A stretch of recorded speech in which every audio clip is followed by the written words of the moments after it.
بسم اللہ الرحمن الرحیم۔ السلام علیکم دوستو، اس سے پہلی ویڈیو میں ہم آپ کو سلطان رکن الدین بیبرس اور ان کی منگولوں کو عین جالوت کے مقام پر دی گئی عبرتناک شکست کا احوال بتا چکے ہیں، جس میں منگول فوج کا کمانڈر کت بوکا بھی عبرتناک طور پر ہلاک ہوا اور مسلمانوں کو ایک عظیم فتح حاصل ہوئی۔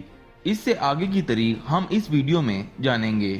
دوستو، ہلاکو خان کو اپنے سالار کت بوکا کی شکست کی خبر اس وقت ملی جب وہ اپنے آبائی علاقے صحرائے گوبی کی طرف جا رہا تھا۔ اس نے تہیہ کر لیا کہ وہ واپس پلٹتے ہی مصر پر حملہ آور ہو کر مصر کو نیست و نابود کر دے گا۔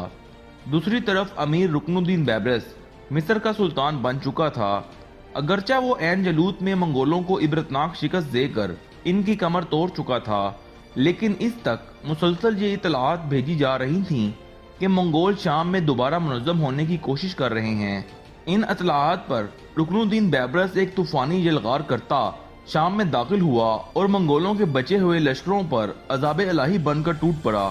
تاریخ کے مطابق اس نے شام کی مہم میں ان تمام مسلمان غداروں کا بھی خاتمہ کیا جنہوں نے مسلمانوں کے خلاف حملہ آور ہلاکو خان سے تعاون کیا تھا۔ اس نے اس طرح شام کے تمام شہروں سے منگولوں کا خاتمہ کر دیا۔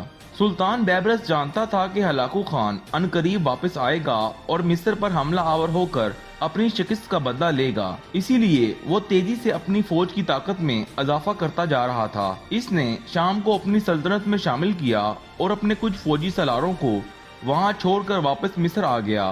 دوسری طرف ہلاکو خان بھی سلطان بیبرس کی مسلسل پیش قدمی کی خبریں سن کر صحرائے گوبی سے واپس لوٹ آیا تھا۔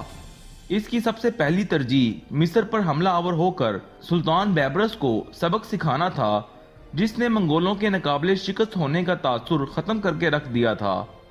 ہلاکو نے واپس آتے ہی مشرقی یورپی عیسائی ممالک سے اتحاد قائم کرنے کی کوشش شروع کر دی تاکہ مصر پر حملہ آور ہو کر اسے تباہ کر دے، اور یہیں سے ہمیں تاریخ کے صفحات پر ایک عظیم نام برقع خان نمودار ہوتا نظر آتا ہے۔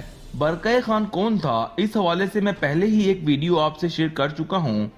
برقع خان دراصل چنگیز خان کے بیٹے جوچی خان کا بیٹا تھا، جو کہ مسلمان ہو چکا تھا۔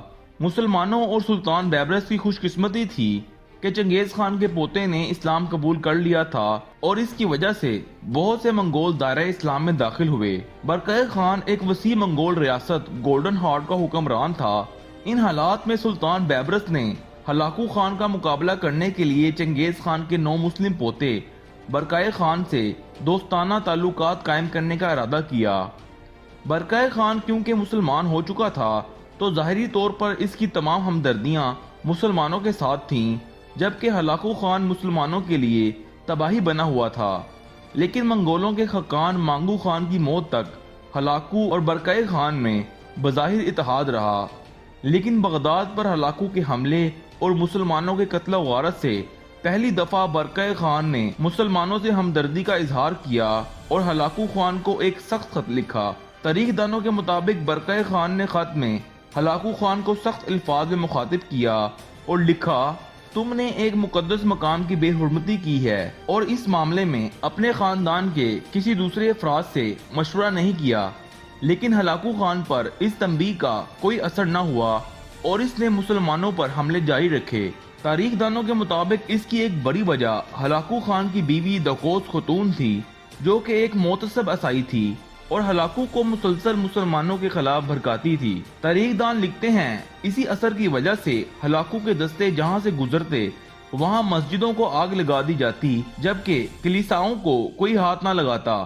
مسلمانوں پر ہلاکو کے ظلم کی خبریں مسلسل مسلمان منگول حکمران برقع خان تک پہنچ رہی تھیں، جو ہلاکو خان کی مسلم دشمنی اور صلیب نوازی پر سخت پیچ و تاب کھا رہا تھا۔